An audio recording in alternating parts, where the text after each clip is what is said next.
¿Qué tal amigos? ¿Cómo están todos? El día de hoy vamos a hablar de los derechos humanos. Y para empezar, me gustaría preguntarte, ¿tú sabes cuáles son tus derechos? ¿Ya lo tienes? Vamos. Sí, yo sé que sabes. Bien, déjame explicarte algo. Debemos partir de que el significado de derechos humanos no siempre ha sido el mismo, pues este se origina de distintas fuentes filosóficas e históricas, y obvio, ha cambiado a lo largo del tiempo.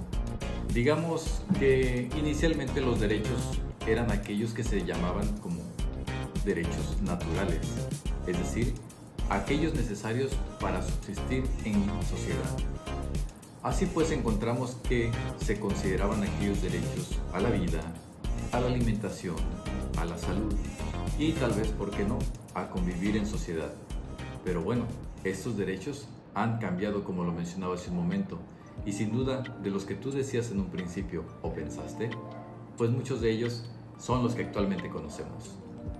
Vamos entonces a referirnos a aquellos desarrollos históricos y filosóficos que dieron origen a ello. Por ejemplo, la Declaración de Independencia de Estados Unidos en 1776, la Declaración de los Derechos del Hombre y del Ciudadano de la Revolución Francesa de 1789 y la Declaración Universal de Derechos Humanos, adoptada por la Asamblea General de la ONU en 1948. Y aquí algo importante, amigos. En los dos primeros sabías que a la mujer no se le consideraban sus derechos. Muy mal. En efecto, anteriormente las mujeres no eran consideradas en sus derechos, al menos no eran reconocidos. Si bien sabemos que siempre han jugado un papel muy importante en la integración de nuestra sociedad, en ese entonces, pues sus valores sociales, o mejor dicho, sus derechos sociales, no eran tomados en cuenta. Pero bueno, las luchas de ellas mismas y de la sociedad en conjunto han permitido que ahora las cosas sean distintas. Y en efecto, para bien, pues sabemos que la suma de esfuerzos de hombres y mujeres en los distintos sectores sociales permiten el desarrollo y el avance de nuestra sociedad. Gracias mujeres. Sabemos lo valiosa que es su colaboración en el desarrollo de nuestra sociedad. Por otro lado, déjame comentarte que a lo largo del tiempo la noción de derechos humanos se ha expandido y se ha vuelto más inclusiva, es decir, aquellas áreas como lo son los derechos civiles y políticos, los derechos económicos y sociales, y los derechos culturales y los derechos de las minorías ya se han incluido y ahora también son tomados en cuenta. Y lo anterior redunda en que pues finalmente todos podamos estar en ese marco de convivencia, incluyendo, respetando y tomando en cuenta a cada uno de los individuos en sus particularidades y en sus generalidades. Ahora pues entendamos cómo se define actualmente un derecho humano, o vaya, los derechos humanos. Se entiende pues que un derecho humano es un principio o norma que se reconoce universalmente y que se considera inherente a todos los seres humanos. Sí, a todos, sin importar su condición, su capacidad, su raza, género, religión, credo, sexualidad o cualquier otra característica que tú puedas considerar. A todos es a todos los derechos humanos. Entonces, como lo veníamos diciendo, los derechos humanos abarcan diversas áreas de la vida humana y bueno, se dividen en esas categorías que decíamos como aquellos derechos civiles, políticos, económicos y sociales, también los culturales y los de las minorías, que finalmente son algunos ejemplos comunes de los derechos humanos, aunque también podemos recordar que están aquellos derechos como a la vida, a la libertad de expresión, a la igualdad entre todos, a la educación, al trabajo digno, a la salud y a la participación política. Y debemos tener muy en cuenta que estos derechos están respaldados por normas y acuerdos internacionales, como la Declaración Universal de Derechos Humanos de las Naciones Unidas, la Convención Europea de Derechos Humanos y la Convención Americana sobre los Derechos Humanos. Además, muchos países también tienen leyes nacionales que protegen y garantizan los derechos humanos en su jurisdicción. Así, por ejemplo, imagina en países donde las etnias están muy aisladas, obviamente deben considerarse algunos derechos para cubrir a esas necesidades de esos lugareños. En resumen, pues, entendemos que los derechos humanos son principios fundamentales que protegen la dignidad y la igualdad de todos los seres humanos, puesto que presentan normas y garantías para su bienestar, libertad en todas las áreas de la vida. Pero ¿con base en qué se conforma un derecho humano? Bueno, debemos tomar en cuenta que estos tienen sus fundamentos en las distintas bases. Por ejemplo, la dignidad humana. Aquí, la noción de que todos los seres humanos tienen un valor intrínseco y merecen ser tratados con respeto y consideración debido a su dignidad inherente. Otra base es la universalidad. En ella, los derechos humanos se consideran a todos los seres humanos, es decir, que cubre la totalidad de seres humanos desde que nacen hasta su último día de existencia.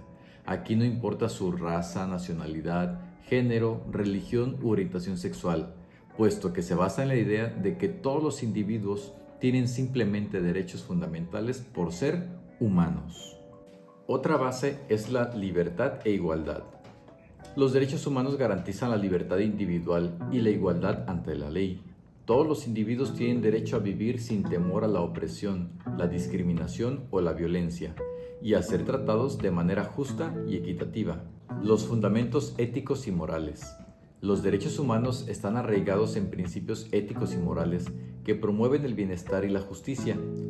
Se basan en la idea de que es moralmente correcto tratar a los demás con respeto y consideración, y que todas las personas merecen tener oportunidades y condiciones de vida dignas. Así pues, los derechos humanos se fundamentan en diversas fuentes y perspectivas filosóficas, éticas y legales. Bueno, ahora vamos a presentar algunas de las principales bases en las que se sustentan los derechos humanos. 1. La dignidad humana. La noción central en la fundamentación de los derechos humanos es la dignidad inherente a todos los seres humanos. Se considera que cada persona posee un valor intrínseco y merece ser tratada con respeto y consideración. 2. La filosofía moral y ética. Los derechos humanos se basan en principios morales y éticos que definen la idea de que todas las personas deben ser tratadas de manera justa y equitativa. Estos principios pueden derivar de diversas corrientes filosóficas, como el utilitarismo, el deontologismo y la ética de la virtud. 3. Universalidad.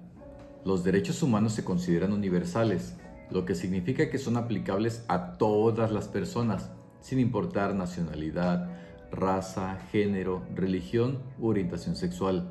Se sostiene que los derechos humanos son inherentes a la condición humana y no pueden ser negados o violados arbitrariamente.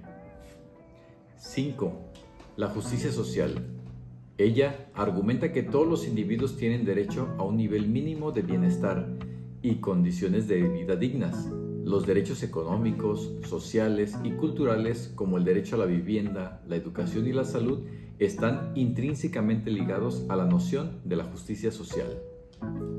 Y debemos considerar pues que se puede destacar que la fundamentación de estos derechos humanos pueden variar según las corrientes filosóficas y las tradiciones legales de cada país o cada región. Sin embargo, la protección de la dignidad y los derechos fundamentales de todos los seres humanos constituye un elemento central en la mayoría de los enfoques sobre los derechos humanos. Aquí abro un paréntesis para referirme a lo siguiente. Es importante no dejar de lado que los derechos humanos se deben aplicar a todos los humanos, a todas las personas. ¿Por qué lo digo? Porque, por ejemplo, si nosotros decimos que el derecho humano cada quien lo debe exigir, pregunto, ¿quién exige los derechos de los niños? ¿Será acaso que los niños son conscientes de los derechos que tienen? ¿Será que los niños automáticamente aplican los derechos? No, ¿verdad? ¿A quién corresponde que se apliquen y se respeten esos derechos? A ti y a mí, a los adultos. Efectivamente, no debemos dejar en cuenta esta noble tarea de que como formadores, tanto en casa, en centros escolares, en universidades, pues hay que tener muy presente la aplicación y el respeto de los derechos humanos. Y finalmente, pues para concluir, debemos recordar que los derechos humanos se encuentran de manifiesto en la Organización de las Naciones Unidas, pero también en nuestra Constitución política. Es importante que conozcamos que algunos artículos de esta Constitución de la que nosotros contamos en nuestro país los garantizan, los protegen y además llevan a su aplicación. Pero eso será en otra entrega. Muchas gracias por tu colaboración.